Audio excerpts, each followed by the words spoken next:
क्या मधु, इतनी भी क्या जल्दबाजी रहती है तुम्हें? कल मेरे टिफिन में रायता रखना भूल गई। तुम्हें पता है ना, दही या रायते के बगैर मुझसे खाना नहीं खाया जाता। मधु का पति रोहित नाश्ता करते हुए बोला। हाँ पापा, आपकी बात से मैं एग्री करता हूँ। मम्मी एकदम से भुलक्कड़ होती जा रही है। देखो ना, कितने दिन से मैं कह रहा हूँ कि मुझे लंच में इडली बना कर दे दे, लेकिन नहीं, वही सब्जी रोटी सबकी मम्मी इतना अच्छा लंच देती है उन्हें, और मम्मी वही बोरिंग सा खाना रोज रोज। मधु का बेटा आर्यन अपने पापा की हाँ में हाँ मिलाते हुए बोला। मधु रसोई में जल्दी जल्दी हाथ चलाते हुए सबकी बातें सुन रही थी। अभी वह कुछ कहती उससे पहले ही उसकी सास भी अपनी शिकायतों का पुलिंदा लेकर बैठ गई। बहू, सुबह सुबह कहना तो मुझे अच्छा नहीं लग रहा, लेकिन क्या करूं, कहे बगैर मुझसे रहा भी नहीं जाता। देख रही हूँ कुछ दिनों से सब्जी में कभी मिर्च तेज और कभी नमक, और कल तो तूने रोटियां ही इतनी सख्त बनाकर रख दी थी कि पूछो मत, चबानी मुश्किल हो गई। मधु की सास, जो अभी सैर करके आई थी, अपने मन की भड़ास निकालते हुए बोली। अब मधु के सब्र का बांध टूट गया। मम्मी जी, आप सब सुबह सुबह शिकायतें तो लेकर बैठ गए, लेकिन कभी आपने यह भी देखा है कि मैं एक कप चाय भी ढंग से पीकर नहीं जा पाती ऑफिस? सुबह 5 बजे उठती हूँ और एक टांग पर खड़े हो आप सबके लिए चाय नाश्ते से लेकर दोपहर का खाना पीना बनाकर जाती हूँ। और रोहित, आप ऑफिस कभी 9 तो कभी 10 बजे जाते हो, और उससे पहले आराम से उठकर बेड टी और चाय नाश्ता करते हो, लेकिन कभी यह नहीं कि किचन में मेरा हाथ ही बंटा दे। आपकी देखा देखी आर्यन भी ऐसा हो गया है, एक गिलास इधर से उधर नहीं रखता, और शिकायतें दुनिया भर की। सुबह 5 बजे से लेकर 8 बजे तक चकरधिन्नी की तरह घूमती हूँ, और फिर भी आप लोगों के मुंह से बड़ाई का एक बोल नहीं निकलता। मधु आंखों में आए आंसुओं को किसी तरह छुपाते हुए बोली। अरे यार, मैंने तो एक छोटी सी बात कही थी, तुमने पूरा भाषण सुना दिया। ठीक है भाई, आगे से कुछ नहीं कहेंगे, जैसा तुम बना कर दोगी और जो दोगी चुपचाप खा लेंगे। लेकिन प्लीज यह रसोई के कामों में मदद की बात मुझसे मत कहो, तुम्हें पता है ना मुझसे नहीं होता यह सब। और हाँ, अगर तुम्हें भी परेशानी हो तो खाना बनाने के लिए मेड रख सकती हो, कम से कम वह मनपसंद बनाकर तो जाएगी। रोहित गुस्से से उठते हुए बोला। बहू, कर दिया ना सुबह सुबह उसका मूड खराब देख, नाश्ता भी बीच में छोड़ दिया। कितनी बार कहा है खाते पीते समय शिकायतें मत किया कर, सुबह सुबह अगर मूड खराब हो जाए तो पूरा दिन खराब जाता है, लेकिन तुम समझो तब ना। मम्मी जी, सब कुछ मैं ही समझूं और कोई नहीं इस घर में, सारी गलती मेरी, सारी शिकायतें मुझसे। मधु झल्लाते हुए बोली। बहू, गलती करोगी तो सुनना ही पड़ेगा। 10 साल होने को आए तुम दोनों की शादी को, और तुम्हें इतनी समझ नहीं कि रोहित दही के बगैर खाना नहीं खा सकता। सास भड़कते हुए बोली। और मेरा तो कितनी बार टिफिन छूट जाता है। रोहित के ऑफिस रास्ते में ही मेरा ऑफिस पड़ता है।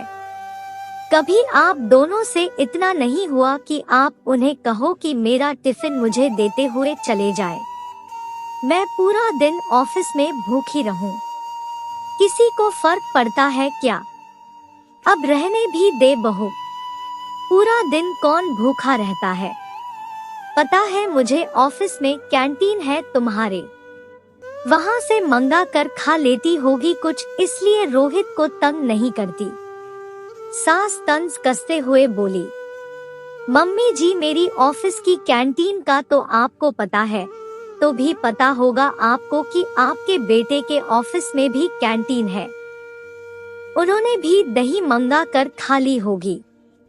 बहू, तुझे तो समझाना ही बेकार है। उल्टा हम में गलतियां निकालने लगती है। कहते हुए उसकी सास भी वहां से उठकर चली गई और आर्यन तो कब का चुपचाप अपना बैग उठा नीचे चला गया था। सुबह सुबह सबकी बातें सुन मधु का इतना मूड खराब हुआ कि वह बिना चाय नाश्ता किए अपने ऑफिस चली गई। ऑफिस में पहुंचकर भी उसका मूड उखड़ा रहा, काम में मन ही नहीं लग रहा था। फिर भी किसी तरह अपने आप को उसने काम में व्यस्त कर लिया, जिससे उसका ध्यान बंट जाए। 1-1.5 घंटे बाद उसे ध्यान आया कि उसके साथ वाली टेबल पर बैठने वाली उसकी कलीग मिसेज रमा नहीं थी। तभी किसी काम से पियून वहां आया तो उन्होंने उसके बारे में पूछा, रमा जी का कोई मैसेज? क्या छुट्टी पर है? नहीं मैडम, हॉस्पिटल गई है, चेकअप के लिए कह रही थी, थोड़ी देर में आ जाएंगी। अभी मधु उससे बात कर ही रही थी कि तभी रमा जी उन्हें सामने से आती हुई दिखाई दी। नमस्ते दी, कैसी हो? तबीयत ठीक है आपकी? मधु ने रमा जी से पूछा। बस तबीयत का तो ऐसा ही है, बीमारियों का शरीर हो गया है, एक सुधरती नहीं दूसरी लग जाती है। रमा जी हंसते हुए बोली, ऐसा भी क्या दी? तभी पियून ने रमा जी को कुछ अर्जेंट फाइल लाकर दी और उसे जल्द से पूरा करने के लिए कहा। मधु और रमा दोनों अपने अपने कामों में लग गई। काम करते हुए कब लंच ब्रेक हो गया दोनों को पता भी ना चला। ऑफिस में हलचल देख रमा जी ने मधु से कहा, चलो भाई पेट पूजा कर ले। कहते हुए रमा जी ने अपना टिफिन निकाला। उनकी बात सुन मधु ने भी अपना बैग खोला, लेकिन टिफिन ना देख वह समझ गई आज सुबह की बहस में उसका टिफिन घर पर ही छूट गया। यह देख उसका चेहरा उतर गया कि इतना कहने के बाद भी रोहित उसे टिफिन देने नहीं आया। मधु का उतरा चेहरा देखकर रमा जी सब समझ गई हो जाता है। अरे मेरे साथ भी शुरू में कई बार हुआ है, जल्दबाजी में टिफिन घर पर ही छूट जाता था। चल दोनों मिलकर टिफिन शेयर करते हैं। नहीं दी, आप खाओ, मुझे भूख नहीं। क्यों भूख नहीं? क्या व्रत है तेरा?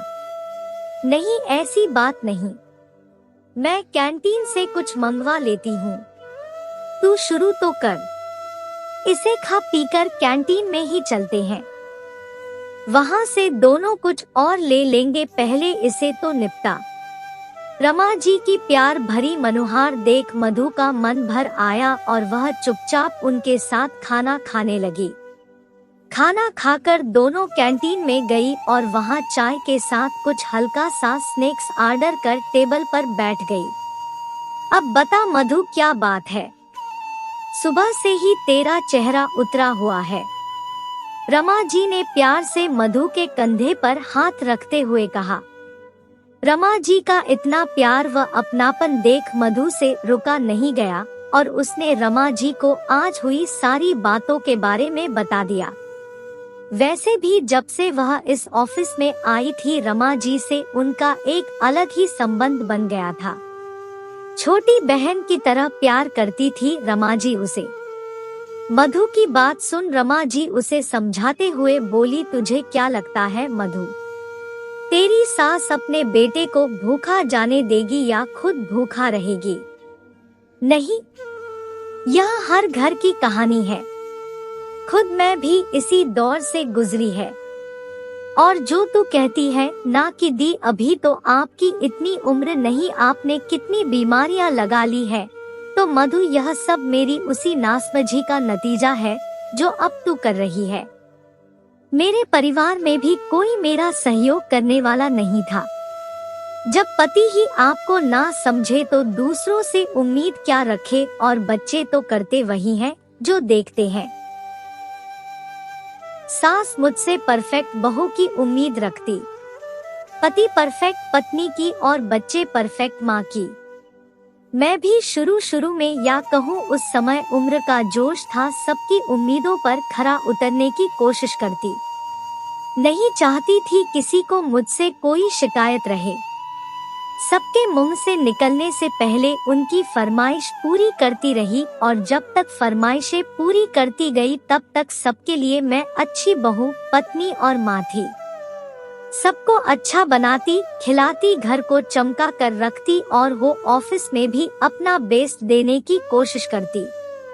लेकिन इन सबको खुश रखने की जद्दोजहद में मैंने खुद की अनदेखी करनी शुरू कर दी। खुद का समय से खाना पीना तो मेरा छूट ही गया था। घर को तो चमका कर रखती लेकिन खुद की तरफ ध्यान ना दे पाती। मेरी उम्र बढ़ने लगी थी। अब सबकी फरमाइश पूरी करना मेरे बस में नहीं रहा, लेकिन सब यह समझने को तैयार ही ना थे। उनके लिए तो मैं वही 15 से 20 साल पहले वाली बहू, पत्नी और माँ थी। तारीफ तो शायद ही कभी किसी ने मेरी दिल खोलकर की होगी, लेकिन अब शिकायतें जी भर भर कर करने लगे सब। उम्र के इस दौर में जहां मुझे सबके सहयोग की जरूरत थी, वहीं पूरा परिवार मुझसे कटने लगा क्योंकि अब मैं उनकी इच्छाएं पूरी नहीं कर पा रही थी, चाहे उसमें सास हो, पति या बच्चे। मेरे मन की समझने वाला कोई नहीं था। मैं किससे शिकायत करूं? अंदर ही अंदर में घुटने लगी। अपने खाने पीने से तो मैंने हमेशा ही समझौता किया था और इस समझौते की एवज में मुझे मिला अनगिनत बीमारियों का उपहार। इसके लिए भी परिवार वाले ही मुझे दोषी ठहराते हैं। सास कहती है कि हमने कभी रोक टोक नहीं की, सब कुछ इसके हाथ खाए पिए। तो पति का अपना अलग आला, तुम इतनी लापरवाह कैसे हो सकती हो? और बच्चे, वह तो अब अपनी ही दुनिया में मस्त है। बस मधु, इतना ही कहना चाहूंगी, अपने आप को मेरी तरह फरमाइशें पूरी करने वाली मशीन मत बना। हर बात को दिल से लगाने की जरूरत नहीं, जितना तुझसे बन सके उतना कर, क्योंकि कोई तेरी तारीफों के पुल नहीं बांधेगा। हाँ, शिकायतों का पुलिंदा लेकर जरूर बैठ जाएंगे सब। उन सब की शिकायतें तो फिर भी एक बार तू अनसुनी कर देगी, लेकिन इस शरीर की शिकायतों को कैसे नजरअंदाज करेगी? इसकी शिकायतें तो तुझसे जायज ही है ना, जब तू सबका गुस्सा अपने खाने पीने पर निकालेगी। खुद को सजा देगी तो शरीर को क्या मिलेगा? बीमारियां ना, जो एक बार लग गई तो मरते दम तक शायद ही तेरा साथ छोड़े। यह तो तुझे भी पता है, बीमार इंसान 1-2 दिन ही सबको अच्छा लगता है, बाकी तो वह बोरा ही नजर आता है, अपने लिए भी और दूसरों के लिए भी। समझ रही है ना? हाँ दी, बहुत अच्छे से समझ गई और बिल्कुल सही कहा आपने। इच्छाओं की तरह शिकायतें तो इंसान की कभी खत्म ही नहीं होती। ईश्वर भी जब सबकी इच्छाएं पूरी नहीं कर पाया तो मैं तो इंसान हूँ। मैं कहाँ तक सबकी इच्छाएं पूरी करूँ या शिकायतें दूर करूँगी? हाँ, परिवार की खुशियों का पूरा ध्यान रखने की कोशिश करूँगी, लेकिन आज के बाद अपनी खुशियों और खाने पीने से समझौता कभी नहीं करूँगी। मैं नहीं चाहती मेरे शरीर को मुझसे कोई शिकायत रहे। मधु मुस्कुराते हुए रमा की तरफ देखते हुए बोली, यह हुई ना बात। चल तो इसी बात पर यह ले गर्मा गर्म चाय पी और साथ में समोसा। अब जब तेरी सास ने कह ही दिया कि उन्हें पता है तू कैंटीन में पार्टी उड़ाती है, तो चल ना, क्यों ना एंजॉय करें। रमाजी समोसा चटनी में डुबाते हुए बोली। सुनकर मधु की हंसी छूट गई। दोस्तों, कैसी लगी आपको मेरी यह कहानी? क्या आप रमा जी की बातों से सहमत हैं? अगर हाँ तो कमेंट कर जरूर बताएं और नीचे दिए सब्सक्राइब के बटन को दबाएं ताकि और कहानियाँ आपको मिलती रहे। धन्यवाद।